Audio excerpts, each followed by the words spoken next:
हजुरहरु नमस्कार। यता भित्र पो हेर्नु छ त यता बाहिर हुँदैन छ बाहिरै छ यो रमाइलो गरेको यसो ए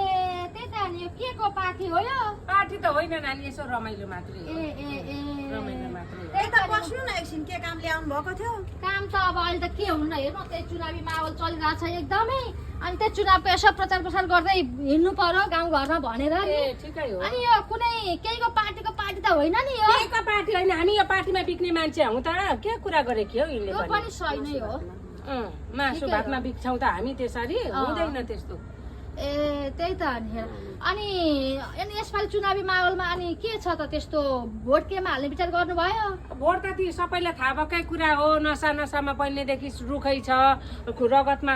रुख दौडिरहेछ अब कुनलाई दिनु त्यही रुखैलाई त दिनुपर्छ कसलाई दिनु हो नि हुन त तर पनि अब रगतमै दौडे पनि अब यसपालि चाहिँ अलिकता केही परिवर्तन गर्नुपर्छ जस्तो छ है दिदी परिवर्तन त गर्न सकिँदैन अब पहिलेदेखि त्यसैमाथि आइएको परिवर्तनै गरेर पनि के गर्नु आफ्नो मत गोप्य मत हो त्यति बेला केही सोच्नु पर्छ अलिकता त गोप्य मत हो तर जतिसुकै भए पनि अलिकता चाहिँ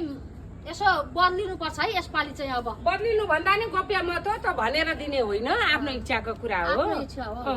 अनि दिदी तपाईँ चाहिँ केमा हाल्ने विचार गर्नुभयो नि खोइ अब अहिले सबैजनाले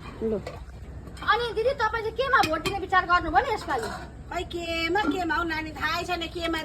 दिनु कोही घन्टी भन्छन् खै घन्टी राम्रो छ अरे यसपालि घन्टीलाई दिनुपर्छ भन्दै थिए अस्ति त्यसै गाउँतिर सुनेको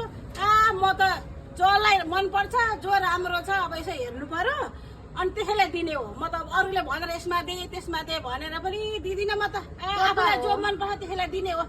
भोट भनेको आफ्नो स्वेच्छाले दिने कुरा हो हेर्नु हो नि, दिदी। अनि? तर अहिले चाहिँ अलिकता परिवर्तन हुनुपर्छ है दिदी अब त यसपालिदेखि चाहिँ एउटा नयाँ जेनेरेसनलाई दियो भने चाहिँ बा केही देश विकास हुन्छ कि एकचोटि सोचौँ है दिदी यसपालि होइन चाहिँ नानी त्यो त अब हो नि हुन त खोइ जो आए पनि कुर्सी पाएपछि एउटा काम गर्दैन रहेछन् अनि कसरी दिनु त भोट पनि हौ अब यसपालि चाहिँ हेरौँ न दिदी मजाले नै यसो विचार गरौँ यसपालि चाहिँ यत्रो वर्षदेखि विचार गर्दा गरी यो आउँछ यो आएपछि यसले चाहिँ राम्रो गर्छ कि भन्नु अर्को आउँछ यसले चाहिँ राम्रो गर्छ कि भन्नु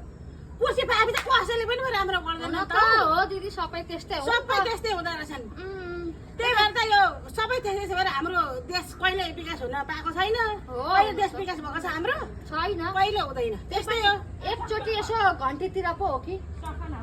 होइन होला घन्टीतिर अब हेरौँ विचार गरौँ न अब भोट माग्दै पनि कोही आएका छैनन् होइन अब हेरौँ न अब यसो आफूलाई को राम्रो लाग्छ होइन राम्रो मान्छे यसो हेरेर अब आफ्नो गाउँ ठाउँ के पनि अब राम्रो त्यस्तै उठेका रहेछन् भने